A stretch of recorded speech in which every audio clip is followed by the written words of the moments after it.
Hello students, let's start with worksheet 22. So the topic of our worksheet is proof of basic proportionality theorem, that is BPT theorem and reverse. कि BPT theorem क्या होती है उसका हम proof देखेंगे और उसका रिवर्स क्या हो सकता है वो चीज़ भी देखेंगे यहाँ पे. सो स्टूडेंट्स यहाँ पे हमारे पास BPT theorem क्या होती है पहले उसको थोड़ा सा समझते हैं. कि जैसे अगर आपको कोई ट्राइंगल दिया हुआ है, राइट, कोई भी ट्राइंगल आपके पास है जहां हम बीच में अगर कोई भी लाइन ड्रॉ करते हैं और वो लाइन ऐसी है जो कि आपकी थर्ड साइड के पैरेलल है, तो उस केस में हमारी क्या कंडीशंस फुलफिल हो सकती है वो चीज़ हमें यहाँ पे देखनी है. तो अब स्टार्ट करते हैं हम अपना प्रूफ. अब पहली बात आती है इसकी स्टेटमेंट की. स्टेटमेंट क्या है कि if a line is drawn parallel to one side of a triangle to intersect the other two sides in distinct points, the other two sides are divided in the same ratio. मतलब समझते हैं इसका कि अगर triangle की एक side में कोई लाइन पैरेलल हम ड्रॉ करते हैं और वो दूसरी दो साइड्स को अलग दो पॉइंट्स पे इंटरसेक्ट कर रही है, तो ये जो साइड्स होती हैं ये सेम रेशियो में हमारी डिवाइड हो जाती हैं. ये चीज़ हमें यहाँ पे प्रूफ करनी है, राइट. अब पहले ये देखना होगा कि हमारे पास गिवन क्या क्या चीज़ें हैं. तो लाइक हमें गिवन है एक ट्राइंगल ABC. अब ABC में हमने क्या करा है, BC के पैरेलल एक लाइन ड्रॉ करी है जो कहाँ कट कर रही है, D पॉइंट पे और E पॉइंट पे. तो अब उसको हमने ज्वाइन कर लिया, मीन्स DE जो है वो पैरेलल हो गई BC के, राइट. अब हमें प्रूफ क्या करना है. देखो D पॉइंट से क्या रेशियो बन रही है, AD और DB, that means AD upon DB. और E पॉइंट से पॉइंट्स बन रहे हैं AE और EC, that means AE upon EC. तो अब हमें प्रूफ करना है कि AD अपॉन DB जो है आपका AE अपॉन EC के इक्वल है. अब इसके लिए हमें कंस्ट्रक्शन करनी होगी. कंस्ट्रक्शन क्या है, हमने पहले तो क्या करा है, BE और CD को ज्वाइन कर लिया, दैट मीन्स B को E पॉइंट से ज्वाइन कर दिया, C को D पॉइंट से ज्वाइन कर दिया. अब हमने D से AE के ऊपर एक परपेंडिकुलर डाला है और उस परपेंडिकुलर को नाम दिया है M. सिमिलरली EN से AB के ऊपर परपेंडिकुलर डाला है और उसको नाम दिया है N. तो अब ये हमारे परपेंडिकुलर्स हो गए. अब प्रूफ स्टार्ट करते हैं. तो हमने क्या करा है, सबसे पहले ये ऊपर वाला ट्राइंगल ले लिया ADE. अब ADE में जब हमारे पास एक परपेंडिकुलर है तो हम यहाँ पे ट्राइंगल का फॉर्मूला लगा सकते हैं, half into base into height, right. अगर मैं AD को बेस लेती हूँ तो EN मेरी हाइट है, और अगर मैं AE को बेस लेती हूँ तो DM मेरी हाइट है. तो हम पहले AD को बेस लेके सॉल्व करेंगे. तो क्या बनेगा, half into AD into EN, क्योंकि AD बेस हो गया, उसके ऊपर हाइट क्या आ रही है आपकी, EN आ रही है. अब हमने ADE निकाल लिया, हम BDE निकाल सकते हैं. तो BDE के लिए आपका बेस तो BD हो गया बट हाइट आपकी EN ही है, क्योंकि परपेंडिकुलर आपका क्या आ रहा है, परपेंडिकुलर आपका EN ही आ रहा है. तो आपका बनेगा half into DB into EN. अब अगर मैं ADE ट्राइंगल का फॉर्मूला लगाऊं और AE को बेस लेके सॉल्व करूं तो ये बनेगा half into AE into DM.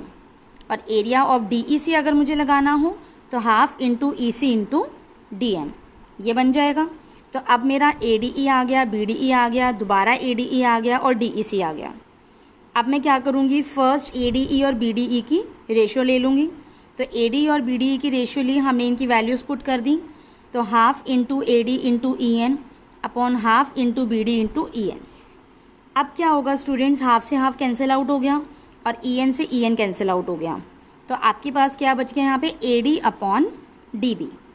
Similarly अगर आप इस वाले ADE को लो और इस वाले DEC को लो और इनको डिवाइड करो तो ADE अपॉन DEC जो कि होगा half into AE into DM upon half into EC into DM. Again half से हाफ आपका कैंसिल आउट हो गया, DM से आपका DM कैंसिल आउट हो गया. तो ये क्या आ गया आपका, AE अपॉन EC. अब अगर आप देखो तो आपके BDE ट्राइंगल और DEC ट्राइंगल जो हैं ये दोनों आपके सेम बेस पे हैं और पैरेलल लाइंस के बीच में हैं. तो स्टूडेंट्स हमने 9th क्लास में ये पढ़ा था कि अगर कोई सेम बेस पे हैं और पैरेलल लाइंस के बीच में होते हैं तो उनका एरिया क्या होता है, इक्वल हो जाता है. दैट मीन्स यहाँ आपका BDE का एरिया जो है वो DEC के एरिया के इक्वल हो गया, राइट. तो अब क्योंकि ये इक्वल हो गया तो हम ये बोल सकते हैं कि हमारे AD अपॉन DE जो है वो इक्वल हो जाएगा AE अपॉन EC के. पहले फर्स्ट और सेकंड में हमने ये निकाल लिया था बट ये हमने इक्वल नहीं करे थे, अब क्योंकि हमारे डिनोमिनेटर वाले एरियाज़ भी इक्वल हैं और न्यूमरेटर के तो ऑलरेडी इक्वल दिए हुए हैं, तो ये हमारी जो रेशियोज़ हैं वो इक्वल हो जाएंगी और यही हमारी बीपीटी थ्योरम का प्रूफ है, राइट।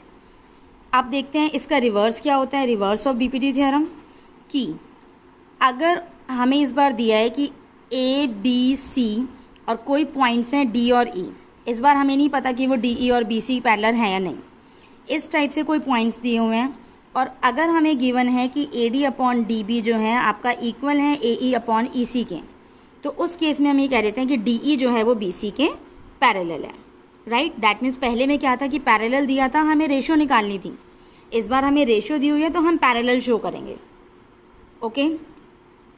ओके, अब एग्जाम्पल देखते हैं इसका।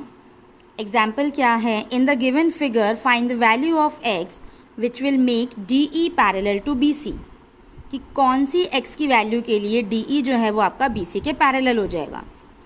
तो अब जब D E parallel to B C हमें दिया है तो that means A D upon D B is equals to A E upon E C रखेंगे हम।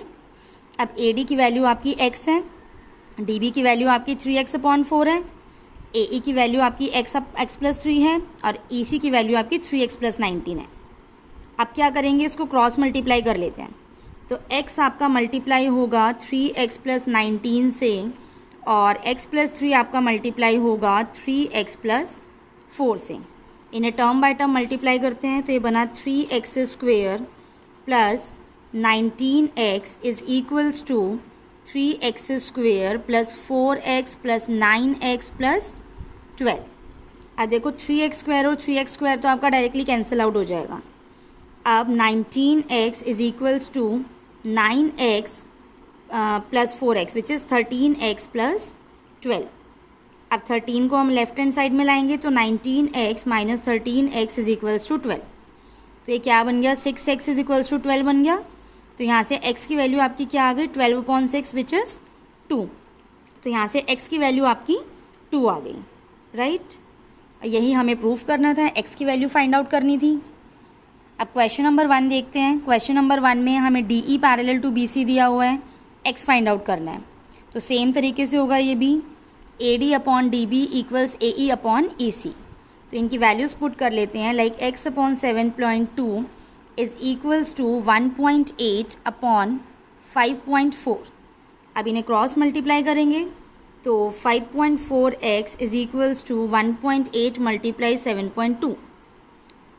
तो x की जो वैल्यू आएगी यहाँ पे 1.8 मल्टीप्लाई 7.2 अपॉन 5.4। अब ये दोनों डेसिमल्स तो रिमूव हो गए, इस डेसिमल को रिमूव करेंगे तो डिनोमिनेटर में 10 आ जाएगा। अब 18 3 54, 3 से इसको कैंसिल आउट करेंगे तो 24 आ जाएगा। तो ये आपका बना 24/10। अब 24/10 को आप सॉल्व करोगे तो क्या आ जाएगा आपका 2.4। तो यही आपकी x की वैल्यू आ गई जो हमें फाइंड आउट करनी थी, राइट। सो स्टूडेंट्स, इस वीडियो में इतना ही। इसके आगे की वर्कशीट्स हम नेक्स्ट वीडियो में डिस्कस करेंगे। Thank you.